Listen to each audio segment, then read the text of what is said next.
I've been a massive FNAF fan since 2014. When the movie finally came out in 2023, of course I immediately went to see it.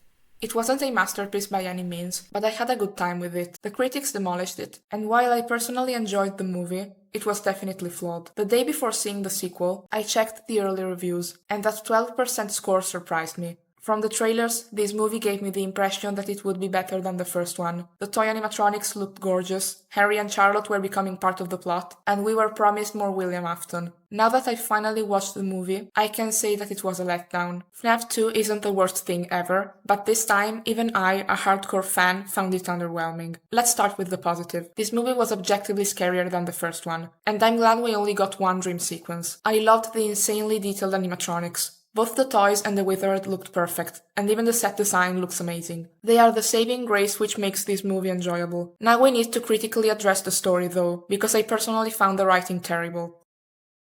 Five Nights at Freddy's, as a game franchise, has not done a great job of giving human characters any real traits and characterization. If we don't count characters from the post-Ultimate Custom Night era, the characters from the 6 original games, with the exception of maybe Elizabeth and Harry, are often too vague. And don't get me wrong, I still love Michael, William, and Elizabeth, but let's not pretend that they are fleshed out characters. We know enough about them to craft theories, but not enough to make them actual characters. The movies had a chance to change this, and the first one succeeded at giving us likable protagonists and antagonists that, despite doing the bare minimum, fulfilled their roles. The second movie made the characters regress, ruining them. Mike wants to move past the tragedy and crazy experiences from the first movie while raising his little sister and pursuing a happy relationship with Vanessa, except he never listens to her when she tries to warn him about the older Freddy's location. By the end of the movie, he abandons her at his home, where her psychopathic brother and Charlotte are on the loose. Mike becomes much more unlikable due to poor writing. If in the first movie he was a man in a terrible situation who was trying his best to take care of his younger sister, here he comes out as bitter for no reason. There must have been a way to write Mike's frustration with Vanessa keeping things from him without making him unreasonable and cruel to her. Then we have Vanessa herself,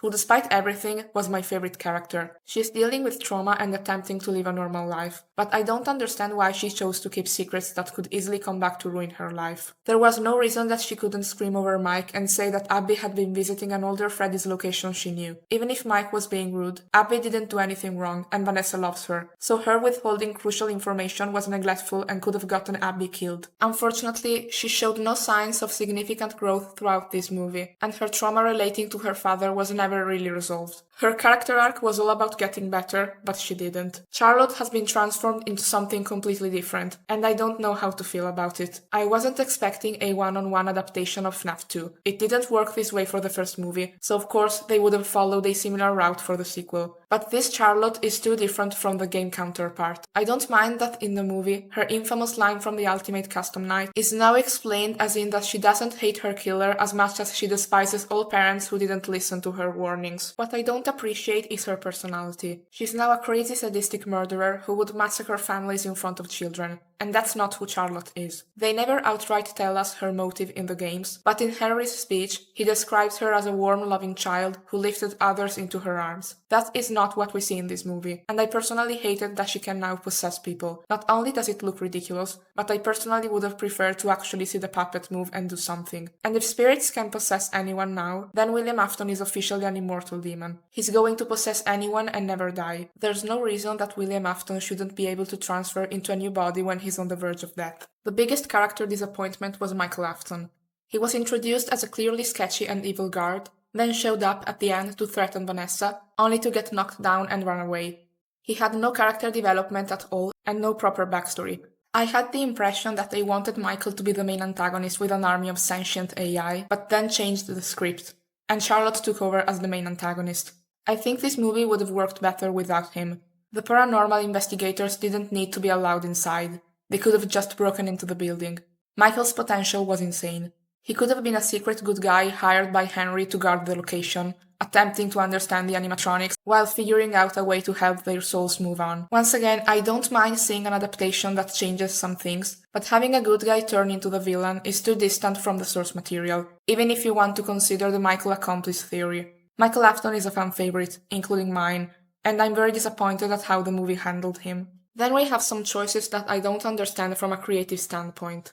They had a whole event made for a great finale setting, the Fat Fest, only for it not to influence the plot. Toy Freddy goes there briefly and then leaves, despite the villain's whole plan revolving around the festival, and that's it. They brought back Matthew Lillard, arguably the best part of the first movie, only to waste him again. Both movies have made big deals about how they cast Lillard as Afton, only to barely feature him at all, with a single scene in the sequel despite him being on all the press tours. Then they cast Skeet Ulrich as Henry to generate some hype about reuniting these two actors from Scream, and getting to see two beloved horror actors who previously played allies now play rivals. I like both Scream and FNAF, so I was thrilled by this. Yet they didn't even have them share a scene. Henry appears once in the whole movie and then gives Mike a call at the end. This character may do more in the third movie, but what a waste. And finally, the end of the movie doesn't make sense.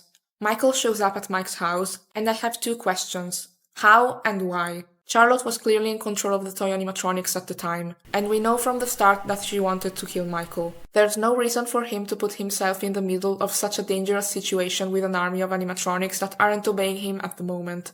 This is where it becomes clear that Charlotte was not the original main antagonist, it was Michael. He was meant to be the one controlling the animatronics to make them kill people, but since they changed the script, Michael's appearance at the end is illogical. Then Michael gets knocked to the ground, but not actually restrained, so he can simply get up and leave. And where does anyone go at the end of the movie? There are 9 animatronics in their house, one of them being the puppet. Not only did they let Michael go, but they also left Vanessa alone with the puppet. Before concluding, I'd like to talk about 2 scenes that positively surprised me. The first one is the dream sequence where Vanessa sees Afton. At the beginning of this scene, you can see him make the same leaning pose when out of costume. I think the reason he's doing this pose is that he's so accustomed to wearing the spring bunny suit and embracing it, that as we see in the first movie, his head and body are slightly tilted because he's wearing a heavy suit. It's also reminiscent of the original Purple Guy sprite lean. William casually holding a knife strangely looks more eerie than him holding a knife in his spring bunny suit. The yellow rabbit is a huge costume. Seeing it holding a big knife doesn't look out of place. Now that it's in the hands of a normal person, you can see how huge it really is. The almost distant gaze in his eyes adds a lot to this scene. The house setting and casual clothes enhance the feeling that you're witnessing a situation of domestic abuse, which considering this man tried to kill his own daughter in the previous movie isn't surprising. This scene is great, and I wish we got more of Afton in this movie.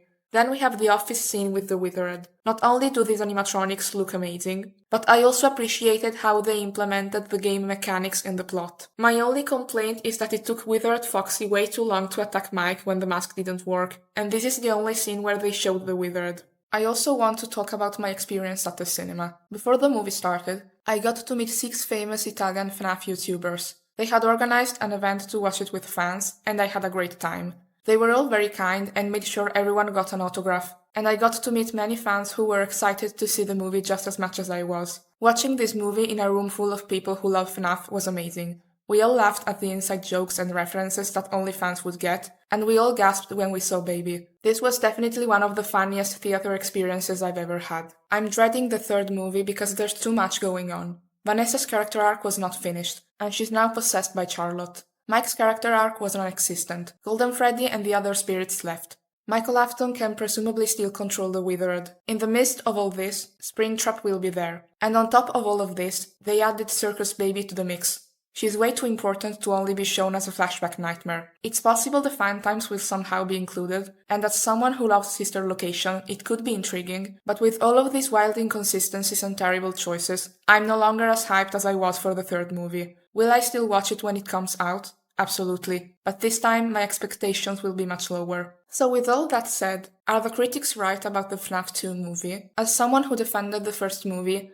this time I'd say yes. I wouldn't say it deserves a 12% because there is much worse garbage out there, and those who worked on the animatronics deserve all the praise. But this wasn't a good movie, and I'm saying it as a fan. I've heard a lot of fans liking this movie, but as someone who's loved these games since they came out when I was a teenager, I wonder why. Is it because it has some fan service? Fan service shouldn't count if it's just, look, that's Circus Baby. That's Shadow Bunny. That's Springtrap. Cheer, please. We shouldn't ignore how much of a mess the story and characters were. My problem isn't that they changed some key points from the lore too much. It's that even if we ignore the source material, this story was terrible. The characters either got worse or were just plot devices, and there isn't even an ending. I know they have a third movie planned, but that's not an excuse to make a movie end like that. To make an example, Kill Bill Volume 1 has an open ending because the bride still hasn't killed Bill, but by the end of the first movie, she killed Vernita Green and Orange. She got 2 pieces of her revenge and will finish the job in the next film. What character arcs did the FNAF2 movie conclude? The answer is nothing, because Charlotte and Michael are still on the loose, and Afton will come back too. And for those who say this is for the fans, this excuse shouldn't be a shield against criticism. As a longtime fan, I genuinely believe we deserve something that respects both the franchise and the audience's intelligence. Being a fan doesn't mean I will automatically love anything with the FNAF label on it. I'm not asking for Oscar-tier cinema, just competent storytelling, direction that understands the material, and scripts that treat the world and characters with care. For the fans shouldn't mean lowering the bar. It should mean aiming higher, because fans are the ones who actually care.